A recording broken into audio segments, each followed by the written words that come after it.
وراثت کا مسئلہ انڈیا سے کسی نے پوچھا ہے، پہلے میرے دادا کا انتقال ہوا، پھر دادی کا، اور کچھ سال بعد والد کا انتقال ہو گیا۔ دادی کا صرف ایک گھر تھا، میرے ایک چچا اور 3 پھوپھیاں ہیں۔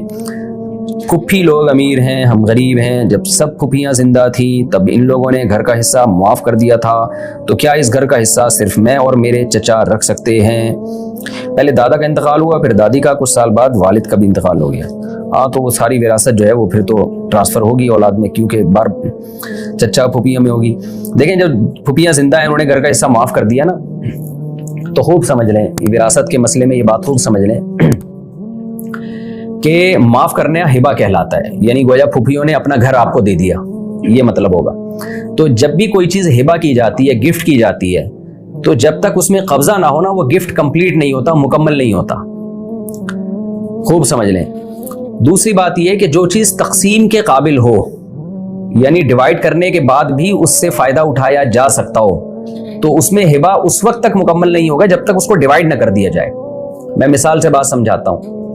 جیسے ایک گھر ہے، اتنا بڑا گھر ہے کہ وہ اگر ہم اس کو ڈیوائڈ کرتے ہیں 2 یا 3 حصوں میں، جن کو بھی آپ گفٹ میں دینا چاہ رہے ہیں، تو وہ پھر بھی رہنے کے قابل رہے گا۔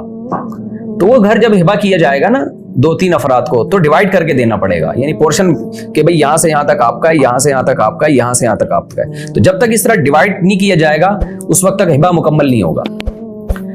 تو اب اگر وہ گھر اتنا بڑا تھا کہ آپ کی پھوپھیوں نے کہا کہ ہم نے یہ اپنا حصہ معاف کر دیا، اور وہ گھر اتنا بڑا تھا کہ اس کو ڈیوائڈ کرنا ممکن تھا، یعنی تقسیم کے بعد بھی وہ رہنے کے قابل رہتا کہ الگ الگ فیملیاں اس میں رہ سکتی ہیں، تو پھر صرف اتنا کہنے سے وہ معاف نہیں ہوگا،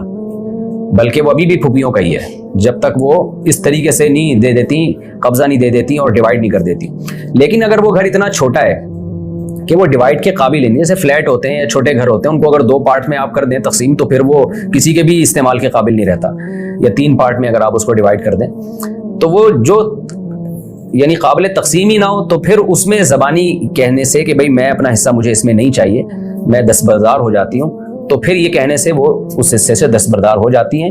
اور وہ پھر اس میں ان کا وراثت کا حصہ نہیں رہتا۔ اب وہ گھر کتنا بڑا تھا یہ آپ ہی بہتر جانیں، تو اس لیے بہتر یہی ہے کہ آپ نے یہ انڈیا سے مسئلہ پوچھا ہے نا، تو آپ وہاں دارالفتہ سے رجوع کریں اور پوری ڈیٹیل بتائیں، دارالعلوم دیوبند سے یا مظاہر علوم سے، یا کوئی بھی آپ کے قریب میں کوئی مفتیان کرام ہو کہ آپ جس شہر میں رہتی ہیں، تو بہتر ہے کہ آپ ان سے پوری ڈیٹیل لکھ کے فتویٰ لے لیں اس بارے میں۔